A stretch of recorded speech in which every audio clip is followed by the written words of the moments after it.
In sociology, the study of social control occupies a place of central importance.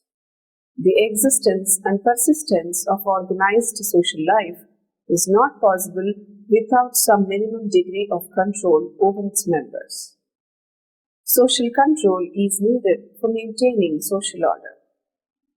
What do we mean by social order? Social order refers to a system of people, relationships, and customs, all these together operating smoothly to accomplish the work of a society. No society can function effectively unless behavior can be predicted. Orderliness depends on a network of roles. The network of reciprocal rights and duties is kept in force through social control. In this lesson, we shall first focus on the meaning and nature of social control with the help of some definitions, including an examination of a few concepts which are closely related to social control. The discussion will be followed by a look at the goals and methods of social control. Then we will describe the various types of mechanism, means, and consequences of social control. Finally, we will also discuss the factors which limit the effectiveness of social control. Meaning and nature. The terms social control is broadly concerned with the maintenance of order and stability in society. It may be used in the limited sense of denoting the various specialized means employed to maintain order, such as courts, and constables. It is also used to categorize social institutions and their interrelations insofar as they contribute specifically to social stability. Example, legal, religious, political institutions, etc. Social control is one of the most fundamental subjects of sociological discussion. It arises in all discussions about the nature and causes of both stability and change. Definitions. Let us look at certain definitions of social control in order to know what is contained in the concept. Some definitions focus on the order aspect of social control. For instance, McIlroy on page 1985 define social control as the way in which the whole social order becomes consistently interlinked and maintains itself. Some others look at social control as the means by which society establishes and maintains order. Another set of definition emphasizes the aspect of conformity to norms and expectations of the group as the most important element in social control. The emphasis is on all those means and processes whereby a group or a society secures conformity of its member to its expectations. In other words, social control refers to those ways used by a society to bring its wayward members back into line. When we use the term social control, we are essentially referring to the processes and means which limit deviations from social norms. The main points that emerge from all these definitions about the meaning of social controls are: the term refers essentially to means and processes whereby certain goals are to be achieved. The two most important goals sought to be achieved by social control are conformity to norms and expectations of the group. Maintenance of order in society. There is an element of influence, persuasion, or compulsion in control. The individual or a group is directed to act in a particular way.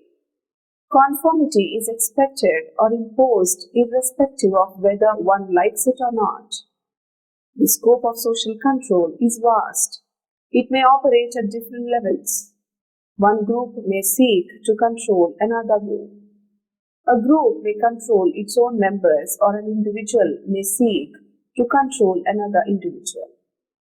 The scope of control ranges from the management of deviance to social planning. Here, we discuss some concepts which are closely related to social control. Self-control implies that imposition of external control is not required to compel the individual to do the right thing in a given situation. In this sense, self-control supplements the mechanisms of social control in producing conformity. But it should also be remembered that self-control itself originates in social control. For it is the processes of social control which instill a sense of inner control in the individual. The relation between self-control and social control can be understood in the following manner. The group applies some sanctions, punishment, etc. on an individual for indulging in deviant behavior. But many persons are capable of visualizing the consequences of their action in advance and restrain themselves. In this sense, self-control is also a form of social control. From this point of view, we can also maintain that both self-control and social control are closely related to yet another process, socialization, to which we now turn. Socialization. Socialization is the process by which an individual from childhood learns and acquires the cultural characteristics of one's group. He is thus able to participate as a member of the group of society. In childhood, one's parents, for instance, enforce their expectations on the child by a system of reward, punishment, and discipline. One also acquires many traits by observing the behavior of others and by anticipating the consequences of and reaction to one's own conduct in different situations. In this way, one develops self-control, a sense of right and wrong.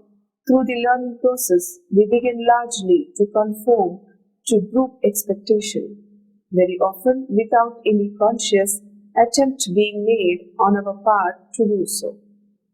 You can cite several examples from your daily life in which you perform many minor and major activities which you are supposed to do, without even being aware of why you are doing so.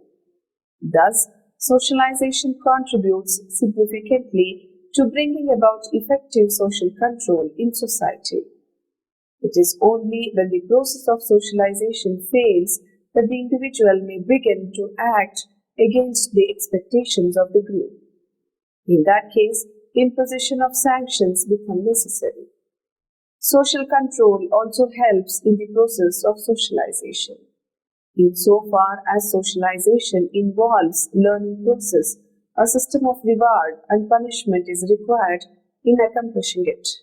Thus, social control and socialization are mutually related, supplementing each other towards the ultimate objective of ensuring conformity to group norms and maintenance of social order. Importance of social control. Social control is very essential for every society. Without social control, society as well as individual cannot exist. Therefore, the need of social control is very essential. Social control is necessary for the following reasons. To maintain the old order, it is necessary for every society or group to maintain its social order, and this is possible only when its members behave in accordance with that social order. An important objective of social control is not to maintain the old order. Family helps in the realization of this objective. The aged members of the family enforce their ideas over the children. To establish social unity. Without social control, social unity would be a mere dream. Social control regulates behavior in accordance with established norms, which brings uniformity of behavior and leads to unity among the individuals. The family maintains its unity because its members behave in similar manner in accordance with family norms. To regulate or control individual behavior. No two men are alike in their attitudes, ideas, interests, and habits. Even the children of the same parents do not have the same attitudes, habits, and interests. Men believe in different religions, dress differently, eat different food, marry in different ways, and have different ideologies.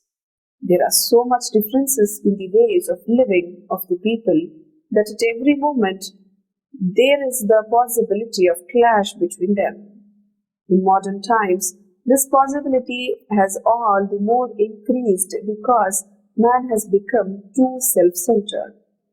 Social control is necessary to protect social interests and satisfy common need.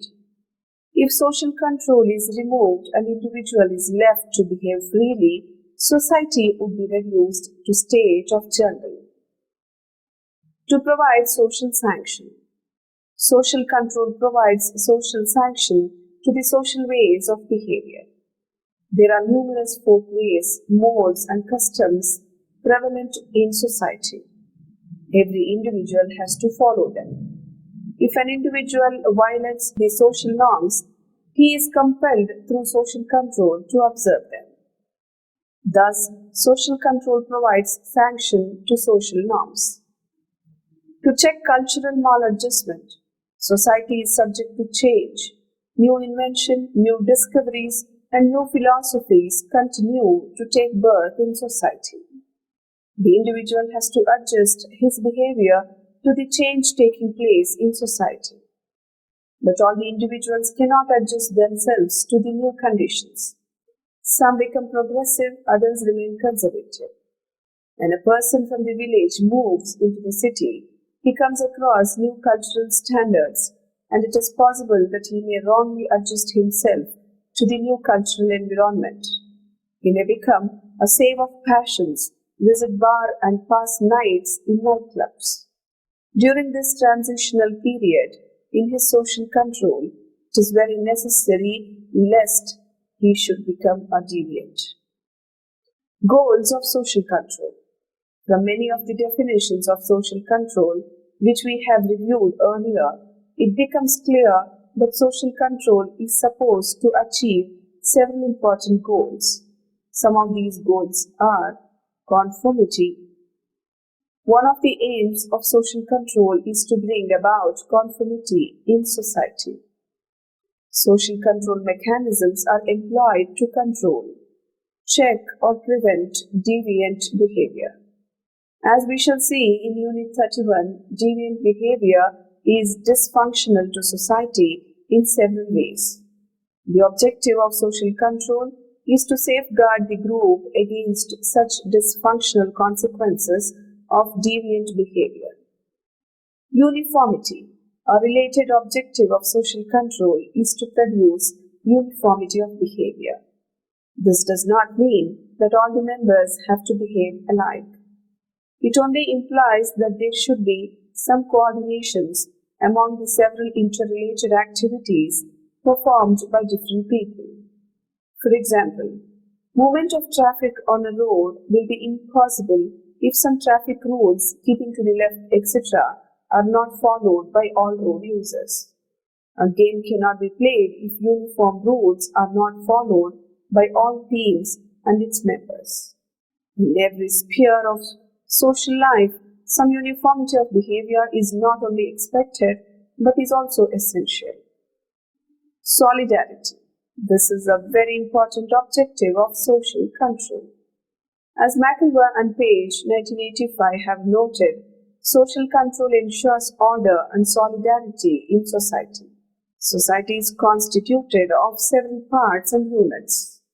These different parts have to maintain an equilibrium with each other and with the whole to ensure social solidarity and stability. The mechanisms of social control are directed at maintaining this equilibrium among the parts and between the parts and the whole. Continuity. Social control is also necessary to maintain and preserve the accumulated culture of the group. By compelling or inducing individuals to conform to the prevailing norms and values, continuity of these cultural characteristics is ensured. For example, when parents insist on their children following family customs or practices, their continuity over generations is sought to be assured. Social change. Social control is employed not only to conserve the existing patterns, but also sometimes to induce desired social changes. In our country, many methods of persuasion, inducement, and compulsion are used to bring about desired changes in some social customs, attitudes, and behavior. Prescribing the age of marriage, two-child family norm, removal of untouchability, dowry, etc. are some of the examples of attempts to bring about social change through various means of social control. Methods of social control. Methods of social control can be broken into two types, informal and formal. The informal type of control is casual, unwritten. It lacks regulation, scheduling, and organization. The informal types consist of casual praise, ridicule, gossip, and ostracism. The formal type is codified, scheduled, organized, or regulated in some way, as in promotion, demotion, satire, monetary payment, mass media, etc. We now discuss each method in detail. Informal social control. This is also known as primary social control, as it is more effective in what sociologists call primary groups. The primary groups are relatively more homogeneous, small, compact, and intimate groups. Members are tied to each other and to the group by feelings of personal loyalty.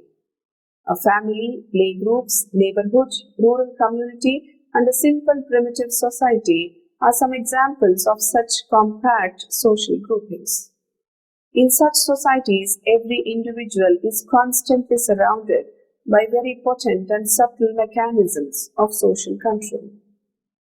Within a family, the individual is under the control of his or her parents and other family members.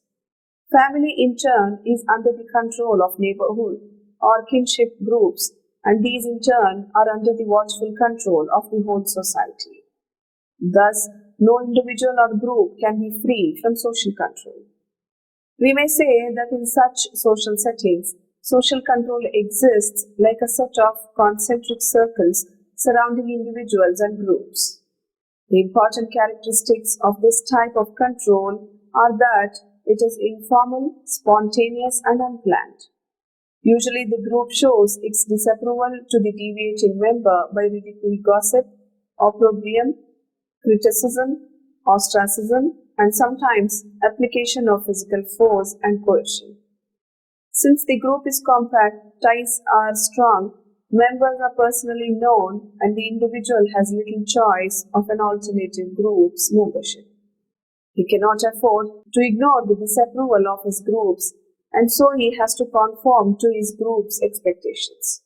Such methods of control are effective not only in primitive societies in which primary groups and relations abound, but are also effective in modern complex societies such as ours, particularly within secondary groups, such as voluntary associations, clubs, and trade unions, etc., where such informal controls are effective to achieve the goals of the organization. Have you ever experienced social ostracism in your own or in the life of someone whom you know? Write an essay on the events and relate into the notion of social control in my society in about 2 pages. Share your essay with those of other students at your study center. Formal social control. This is also known as secondary social control, as it is usually found in larger secondary social groups. Modern complex societies such as ours are good examples of such social groupings. In such societies, we find a large number of groups which are characterized by impersonal relations and are oriented to certain specific objectives. A political party, trade union, factory, office, students' association may be some examples. In these secondary groupings, relations among members are more formal, less intimate. Their relationships mean that informal controls such as ridicule, criticism, or gossip do not operate here. It is a well-known fact in sociology that informal groups do develop within such formal organizations. In a university or a college, certain cliques, informal controls are more effective. The point is that such informal groups which develop within formal organizations may either inhibit or facilitate formal secondary controls and affect the performance of the organization. Generally speaking, in secondary groupings, informal controls take their place. Both positive sanctions in the form of reward, honor, and negative sanctions by way of punishments, expulsion, etc., are used in this form of control. In the larger society, such controls are exemplified by law, police, courts, prisons, and other agencies of law enforcement. Apart from these, more visible forms, formal control mechanisms also include well-organized propaganda through mass media to engineer social control in society.